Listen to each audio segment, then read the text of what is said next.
Can you feel the energy in the room? Everyone down here can feel the energy in the room. Can we feel the energy in the room? Yeah? Okay. I'm hugely honored to be here today. So many talented people at offices around the world. The people online dialing in because they're out in the field doing incredible things, and all of you here in Montreal. I love Montreal. I come from the UK. I now live in Canada. I've been here since 2008. I used to live in Vancouver, now in Toronto. I travel the world and I speak to hundreds of thousands of people every year. And it's a huge honor to be here today with so many people. What's exciting to me, and chatting to Ian and the team backstage, is the global perspective that you all have in SNC Lavalin. And that global perspective that's driving us forward to think bigger about the world. In fact, the most favorite people that I speak to are people that are engineers and people that support engineers and work to change the world for the better. In saying so, there are a number of engineers across the annals of time that I look to for incredible inspiration. 12th century in Persia, Al-Jazari, the dreamer, the godfather of robotics, invented automata doing incredible things. Really started with AI and the idea of that artificial help in the world. Now, I'm from the West Country. I come from just south of Bristol. If you're in Bristol right now, have a cheer in your office or your home. Isambard Kingdom Brunel, the guy that built so much during the Industrial Revolutions, an inspiration to me. And also in the 20th century with Mary Jackson, who pioneered how NASA did its work, and then went so far in their engineering practice that they were the most decorated person, and then took a step forward to create rights and equality across that industry, and a real inspiration in the world. Now, the world that we've created is exciting, and it's been created across energy and transportation and information. These are the dimensions of change that indicate that the industrial revolutions have really come to pass. GDP stronger. Companies like SNC Lavalin have become strong, building the foundations of these places. But we've got a real challenge in the world, and that's the challenge of imagination. The structures, the regulations, the way that we have to think, the systems that we have to build, need a discipline of thought. And oftentimes that discipline of thought squeezes out that vivacious innovation that we have within our souls and the imagination that provides energy to that. But I'm a futurist. I help people look out 10, 30, 50 plus years.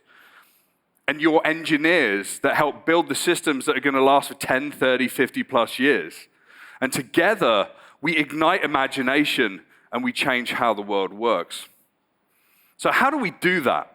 Now, in Futures work, there are 4 very simple things that we do. Number 1, we scan for signals, the things that indicate that change is coming, the evidence that the world is going to be different tomorrow. Then we put them together into trends, and those trends indicate to us there's trajectories forward, and some are challenging, and some are incredibly positive, and we try and balance those out. And then we step forward into the third part, which is scenarios, to try and understand the dynamics of places. What if in the year 2042 we see these people, these places, these systems, these cultures and society interact in ways? How do we speculate that that might happen? How can we take that back to today and understand how that affects our work in changing the world? But the most important part of what I do and the clients that I work with is telling stories. And I think that's what SNC Lavalin does. You tell stories about how you will change the world and what you will do to make that happen. But most importantly, the stories of the people that do that, the teams. But I think that there's something that fundamentally helps shift our mindsets. And that's shifting our mindsets from what's happening today, what we have to worry about, and to ignite imagination by really starting to channel the question, what if? What if can't be killed? What if the world changes? Well, because it can't work that way. Yeah, but what if? What if we can take a step forward? What if we can speculate that the future can be different? What if we dare to be different? What if we challenge our fundamental beliefs and ideas? That curiosity helps fuel our futures. And part of that curiosity is there to really address some of the biggest challenges in the world that we have. In futures work, we call these mega trends, and these are the things that you deal with on a daily basis. So we've got a number of different areas around geopolitics and economics, environmental, technology, culture, society. All of these things change how we see the planet and how we live on that planet in the Anthropocene and beyond. So I'm going to take you through some that I'm really focused on, and I know that you're really focused on. Climate. Ed Hawkins from the University of Reading has got the warming stripes. You've probably seen these. Starting in 1850, running through to today, we know the world's getting warmer. 1.5 degrees warming, that idea is gone. We're already going to go to 2, maybe 2.5 degrees warming. It's going to get toasty warm. Those summers aren't necessarily going to be as comfortable as they used to be. We see the challenges every day in the news. Some of the biggest challenges that we have to engineer solutions for and think our way out of come with regards to climate change. Secondly, I look at the nexus between water, energy, and food. And I do most of my work with people in these areas. There's water scarcity, and that's going to impact the majority of electrical generation around the world. We have to come up with new systems and new ways of thinking, of harnessing natural resources and moving away from fossil fuels. Our food systems are incredibly fragile. In southern Europe, we've seen incredible heat. Southern Italy and southern Spain, they've had calamities where not growing certain crops like wheat or tomatoes and whatever aren't just structural challenges, they're actually cultural challenges as well. What happens if suddenly your culture can't grow the food that's been eaten for thousands of years? So thinking about vertical farming, indoor farming, thinking about the mega city growth around the world, how we're going to feed people, because we need 60% more food for the entire planet by 2050. And then I have to talk about artificial intelligence and our algorithmic age. Hands up who's heard of ChatGPT? Everyone. Hands up who uses it at work?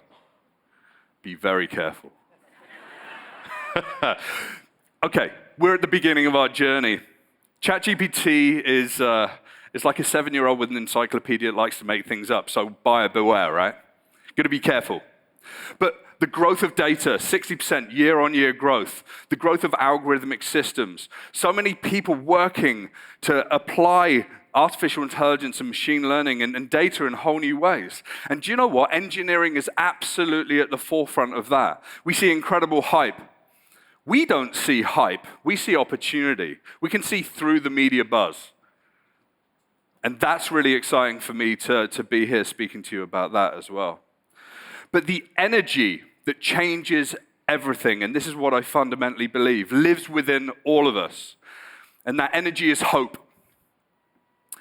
I actually think that we're hope engineers. Now, excuse me co-opting the term engineer.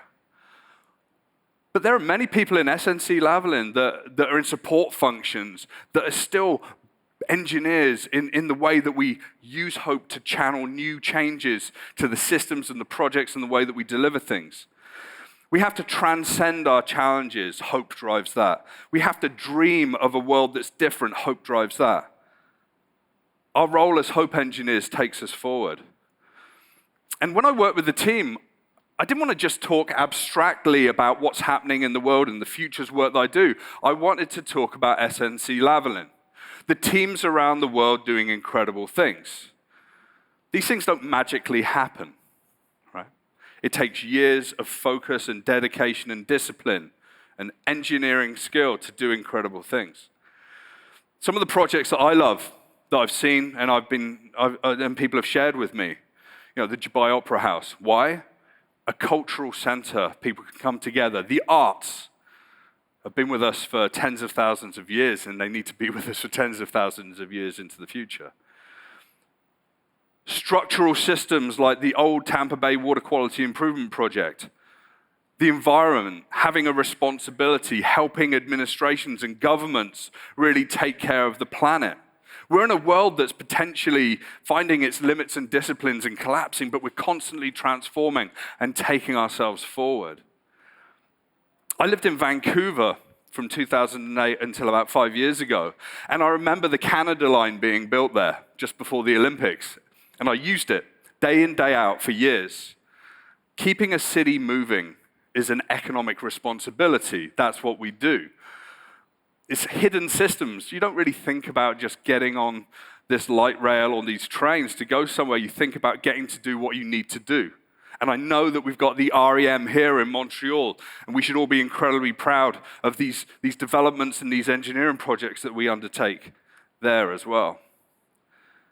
And then you've got really big, audacious ideas. We've probably all read about what's happening in Saudi Arabia and their big idea around NEOM, new megacity, the line. Is it possible? What can we do? Building extraordinary places that are rooted in ideas of the future in 10, 20, 30 plus years is what we do. And people feel uncomfortable with some of these ideas today because it's alien to them. That's why we have to tell stories and put them in the stories so they can feel what our futures are going to be like.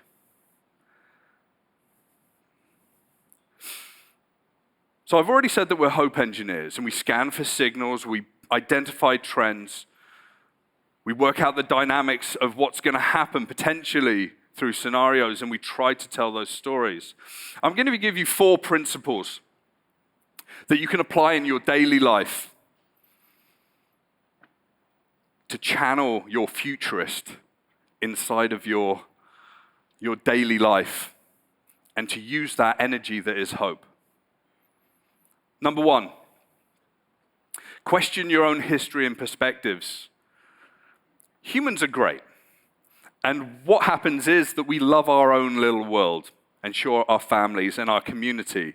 But these are bubbles in a way. You know, we live in a solipsistic society. We certainly felt that in the pandemic, right?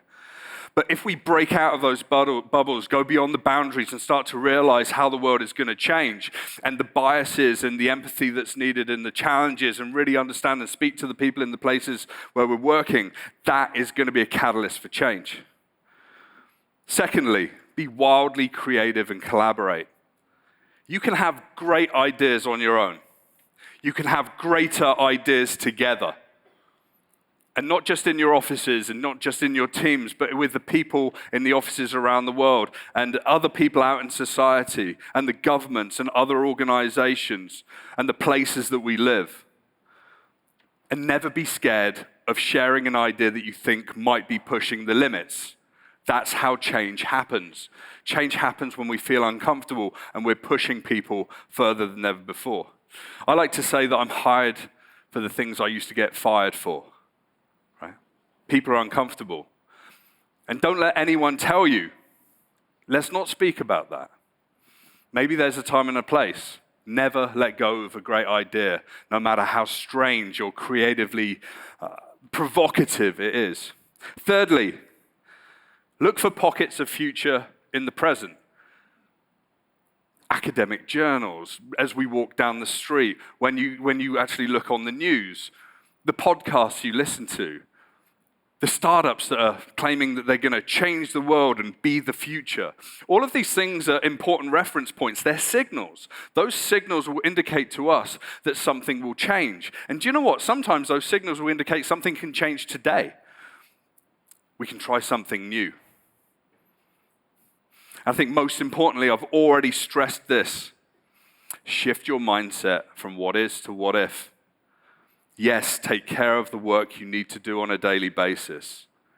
Do step up. That work that you're doing is important. But do not forget to wake up and challenge what you're doing, to look up and wonder, what if? What if can't be killed? So ask in your meetings and ask in your projects and ask with your clients, what if the world does change? And what are you going to do? And how are you going to act? And how are we going to provide something that's structurally resilient for humanity? So as a futurist, I look ahead. As engineers, you look ahead. We share something very important, the energy. That core energy is hope. And I wish you luck on the next stage of your journey. Today's incredibly exciting. My name's Nikolas Badminton. It's been fantastic being here. I'll speak to you again. Thank you so much.